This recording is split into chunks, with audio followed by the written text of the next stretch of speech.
You ask your child to put on their shoes. Nothing happens. You ask again, this time louder. Within 30 seconds, a normal morning becomes a battle. It looks like your child is ignoring you. But hearing a direction and acting on it are different brain tasks. Between hearing and doing, a young child must stop, shift attention, and remember your words. And repeating yourself too quickly can make that mental shift even harder. A simple 10-second habit can help your child respond without yelling. No threats. No repeating yourself all morning. Here is why it works. Look inside one ordinary direction. Put on your shoes. Simple for an adult, but not for a distracted young brain. Your child may be focused on a toy, screen, sibling, or imagination. First, they must shift attention and hold your instruction in mind. Then they must resist playing, find the shoes, move toward them, and start the first step. That whole chain relies partly on executive function, the brain's management system. It helps children remember information, shift attention, and control impulses. It also helps them organize an action and think before reacting. These skills support focus and flexibility, but they develop slowly. Children build them through daily practice and supportive interactions. So a delayed response does not always mean deliberate disrespect. Sometimes your child tests a limit. Sometimes they simply want to keep playing. And sometimes their brain is still shifting from hearing to doing.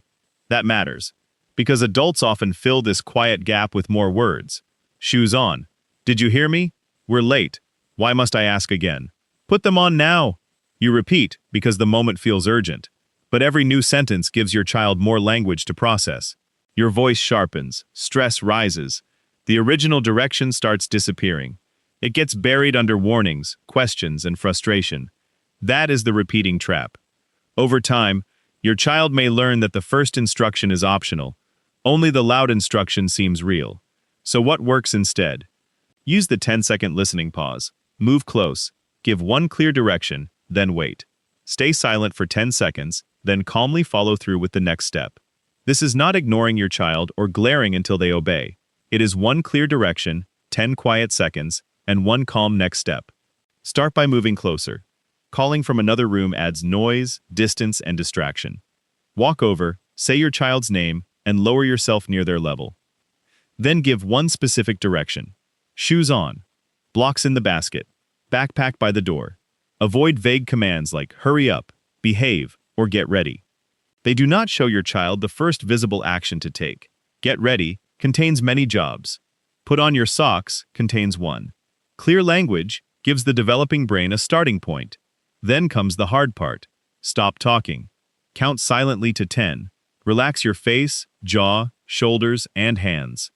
Your child may look at you, the shoes, or finish one small movement.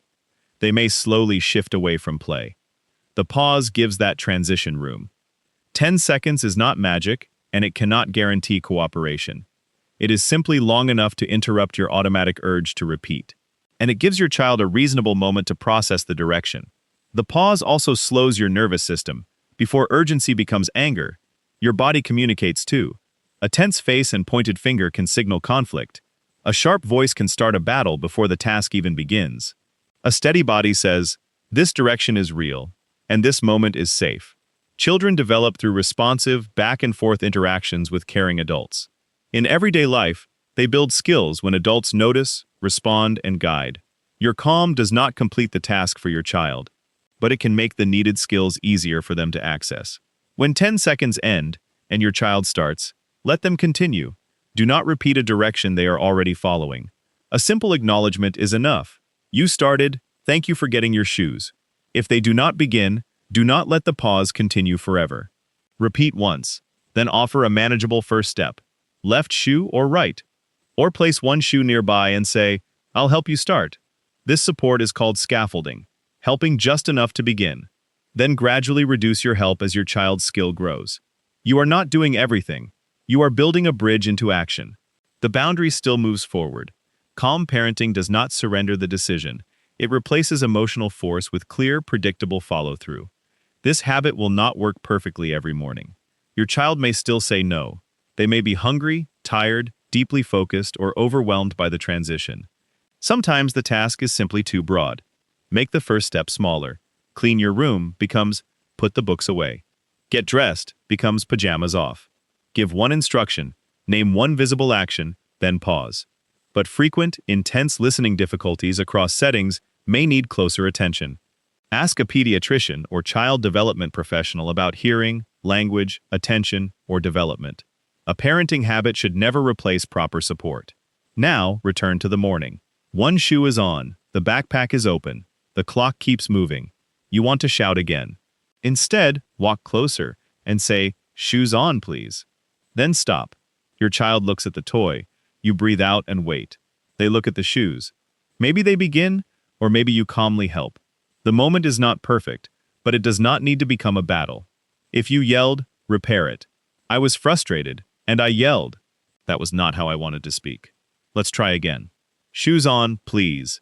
Repair models responsibility, not weakness. A calm parent is not one who never gets angry. They notice escalation, take a breath, and practice coming back.